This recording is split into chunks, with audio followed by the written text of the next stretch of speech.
death of Alexander the Great in 323 BCE marked the end of one of history's most extraordinary empires. At the height of his power, Alexander had united a vast territory stretching from Greece to the Indus Valley, encompassing diverse cultures and peoples. However, his untimely demise left a power vacuum that plunged the empire into a series of conflicts known as the Diadochi Wars. These wars, fought among Alexander's generals and their successors, shaped the political landscape of the Hellenistic world and influenced the course of history in the centuries that followed. The death of Alexander and the struggle for succession. Alexander the Great died in Babylon without naming a clear successor. According to legend, when asked who should inherit his empire, Alexander replied, "To the strongest." This ambiguous statement set the stage for the ensuing chaos. Alexander left behind two potential heirs, his half-brother Aridaeus, who was mentally disabled, and his unborn son, Alexander IV, by his wife Roxana. Both were seen as weak leaders, making them pawns in the hands of ambitious generals. The initial solution was to maintain a united empire under a regency. Perdiccas, one of Alexander's senior officers, was appointed regent to oversee the empire. However, his authority was contested by other generals, leading to the fragmentation of Alexander's empire into regions governed by satraps. This arrangement quickly disintegrated as rivalries intensified. The First Diadochi War, 322 to 320 BCE. The First Diadochi War began as a power struggle between Perdiccas and other prominent generals.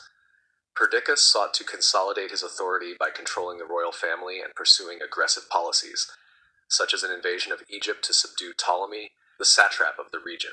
However, his failure in Egypt and the rebellion of key allies, including Antipater, Craterus, and Antigonus, led to his assassination in 320 BCE. The death of Perdiccas did not resolve the conflict. Instead, it led to the partition of Triparadisus, an agreement that redistributed territories among the generals. Antipater became the regent, and the empire was divided into regions. Ptolemy retained Egypt. Antigonus the One-Eyed controlled much of Asia Minor. Seleucus governed Babylon. Lysimachus ruled Thrace. Cassander, the son of Antipater, began to rise in prominence in Macedonia and Greece.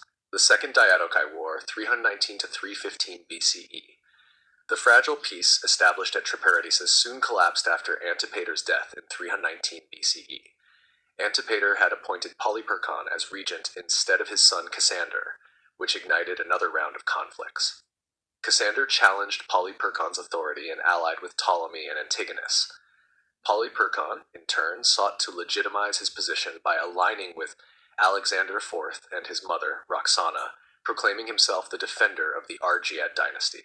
Despite this, Cassander ultimately gained the upper hand, securing control over Macedonia and Greece.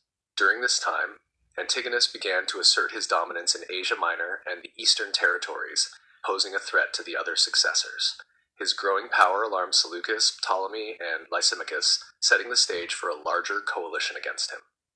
The Third Diadochi War, 340 to 311 BCE. The Third Diadochi War saw Antigonus attempting to consolidate his control over the remnants of Alexander's empire.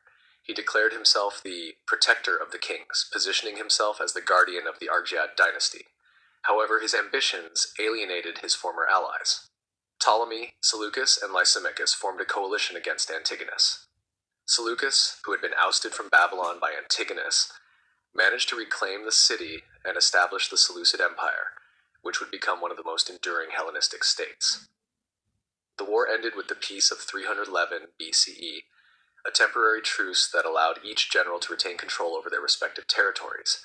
However, the agreement did little to address the underlying rivalries. The Fourth Diadochi War, 307 to 301 BCE. The Fourth Diadochi War was marked by the rise of Antigonus's son, Demetrius Poliorcetes. Demetrius gained fame for his military campaigns and his siege of Rhodes, which earned him the title the Besieger. His successes alarmed the other successors, particularly Cassander and Lysimachus. In 306 BCE, Antigonus and Demetrius declared themselves kings, breaking the pretense of unity under the Argead dynasty. This act prompted the other generals to do the same, marking the formal division of Alexander's empire into independent Hellenistic kingdoms. The decisive battle of this war was the Battle of Ipsus in 301 BCE. Antigonus and Demetrius faced a coalition of Lysimachus, Seleucus, and Cassander. Antigonus was killed in the battle, and his territory was divided among the victors. Demetrius managed to escape, but lost much of his influence. The legacy of the Diadochi Wars. The Diadochi Wars ended the dream of a unified empire, but gave rise to the Hellenistic kingdoms, which dominated the eastern Mediterranean and Near East for centuries. These included the Ptolemaic kingdom in Egypt, founded by Ptolemy. It became a center of Greek culture and science, with Alexandria as its capital. The Seleucid Empire, established by Seleucus, which controlled a vast territory from Asia Minor to India. The Antigonid kingdom in Macedonia, founded by Antigonus's descendants.